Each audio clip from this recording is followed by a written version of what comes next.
Hello students, so today we are back with one new chapter for class 9th from their main book, that is Beehive, and today we have taken our chapter 2, the sound of music.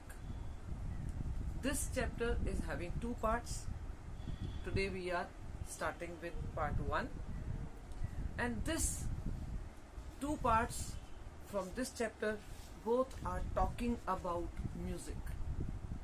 And when it comes to music, we should always remember that music is a therapy. Yes, as food is needed for the body, so is music for the soul. Music is that important.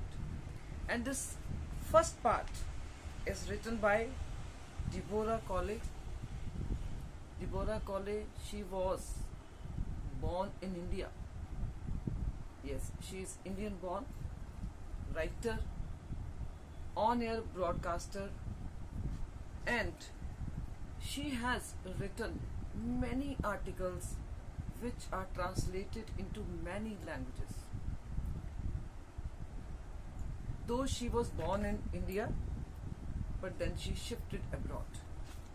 And now this part, this first part, it talks about Evelyn Glennie. This first part says, title you can read, Evelyn Glennie listens to sound without hearing it. So these two words are very important. Many times we say, what is the difference between hearing and listening? Hearing is with our eyes, and listening is with our heart. Means when we concentrate, it's not only we listen, we try to understand, we try to feel it, we try to absorb it. This is listening. So here, when we are talking about Evelyn Glennie, she is able to listen, if not hear. Okay. But before we start the chapter, one line which is, which is said by this writer about Evelyn. Okay, God may have taken her hearing, but He has given her back something extraordinary. What we hear, she feels, far from deeply than any of us. This is what is said about her. That we people, we normally hear only. Okay, but when God took this ability, this gift of hearing from her, she was given more than that.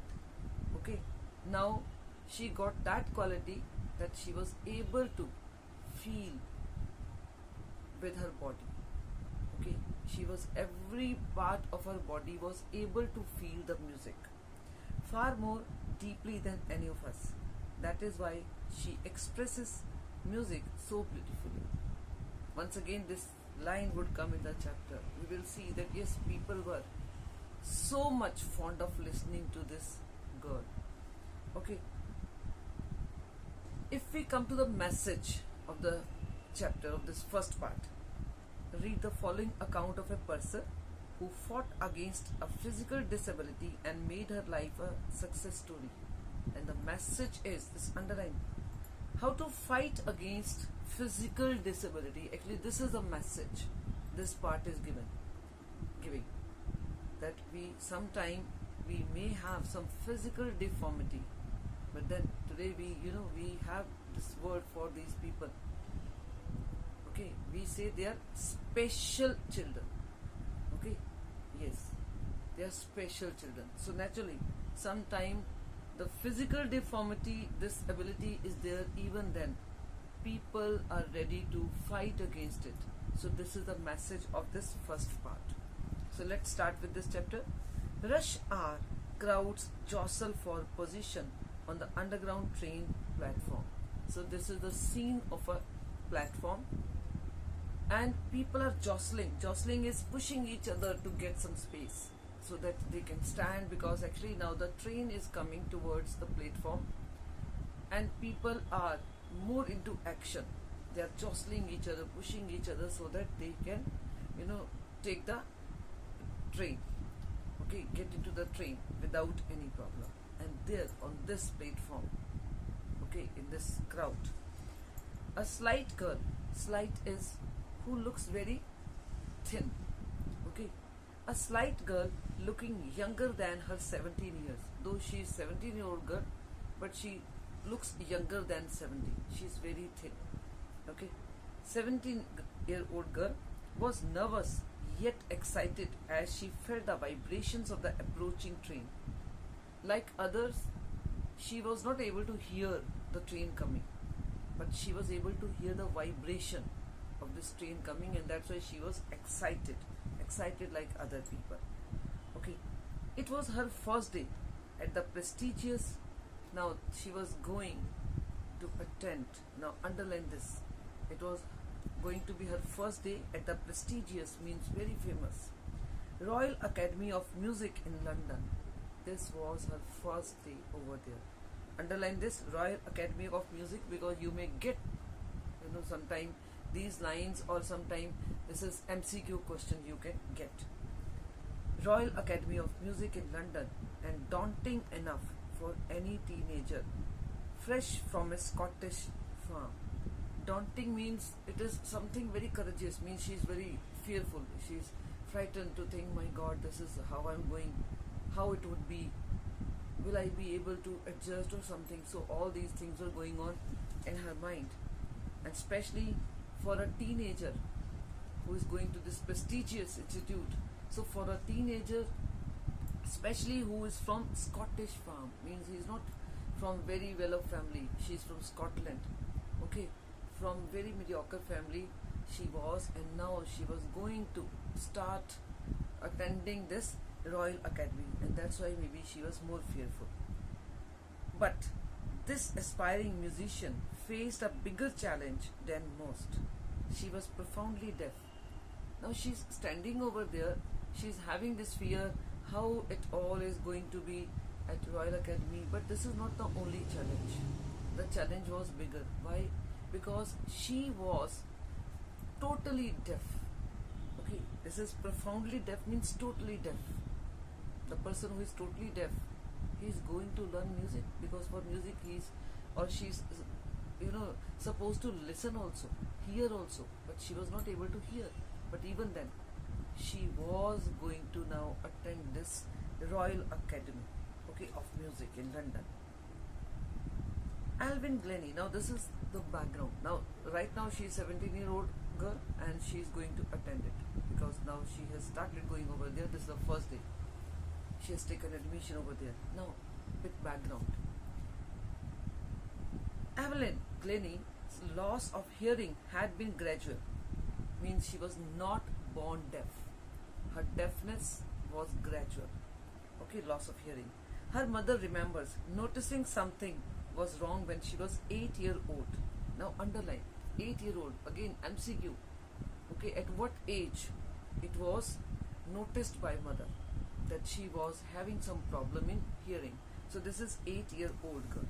Okay, so when the 8-year-old Evelyn was waiting to play the piano, they called her name and she didn't move. I suddenly realized she hadn't heard. So for the first time when she was 8-year-old, at that time mother had noticed, because she was to play the piano, and when her name was announced, she did not react. And mother then only got to realize that maybe she did not hear. Says Isabel Glennie. This is name of the mother. Underline this character's name also, and make this habit of writing the characters, on a separate space. Means on the top, even you can start collecting the names of the characters. This is, this way it will be easy for you to, learn the names. Isabel Glennie. For quite a while, Evelyn managed to conceal her growing deafness from friends and teachers. She never wanted that everybody should get to know that she is losing this ability to hear. So for few years, maybe for initially few years, she was able to conceal it. Means many times when sometimes we say, yes, I don't know, I did not hear, you were saying something to me. And it seems this is natural for anybody. Sometimes we are hearing it, but maybe we are not listening. We don't pay heed. We don't concentrate, and that's why sometimes we don't react. And people take it in a normal way. So maybe initially she was able to, do this. And teachers and friends never got to know that she was losing her ability to hear. But by the time she was 11, so it means 3 years she managed to conceal, to hide from others. But when she was 11, her marks had deteriorated. Her marks means signs of that deafness. Okay, that had deteriorated. Deterioration means the things which become worse to worst, bad than worse than worst. Okay, things were now becoming worse. And now maybe people also started noticing that she is having some problem in hearing. And that's why one day her headmistress urged her parents to take her to a specialist.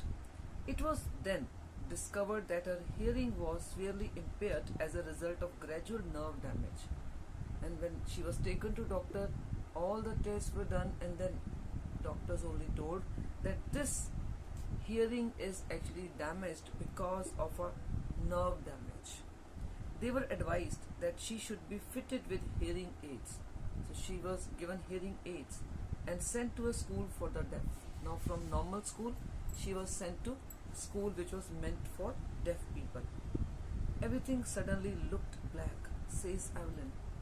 And when Evelyn said, when I had to leave this normal school, it was as if everything was black for me.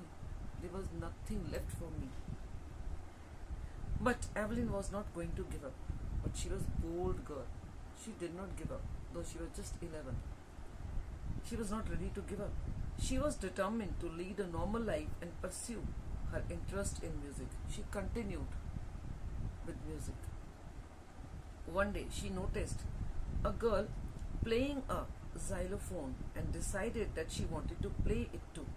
One day she saw somebody playing xylophone. Now xylophone, we can say that instrument which is used, which is played by hitting it with somebody. Okay, something. It can be stick, it can be hand, it can be something else. Okay, so this is xylophone, or we can say this is percussion family instrument. Percussion family means all tabla and all these dholak and all these instruments which need something else. Okay, means sometimes sticks, sometimes your hand or whatever.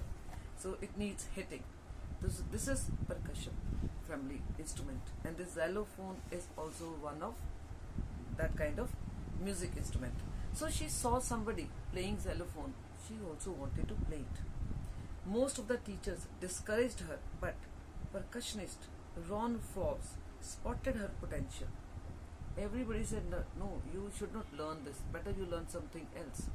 But she was determined, and ultimately percussionist, very famous, we can say percussionist, this man with music, he said, no, I have seen something, some potential in the girl. Let her do this. He began by tuning 2 large drums to different notes. This is how he started for this girl. Okay, 2 large drums to different notes. Don't listen through your ears. And this was the first lesson which he gave to this girl. He said, don't listen through your ears. You can't listen because you are deaf. So don't even try to listen through the ears. Try to sense it some other way. Okay, some other way you try to sense the vibrations, the music. Says Evelyn. This is what Evelyn said. This was my first lesson. This is how this person, Ron Forbes, taught me, started my teaching. Suddenly I realized I could feel the higher drum from the waist up and the lower one from the waist down.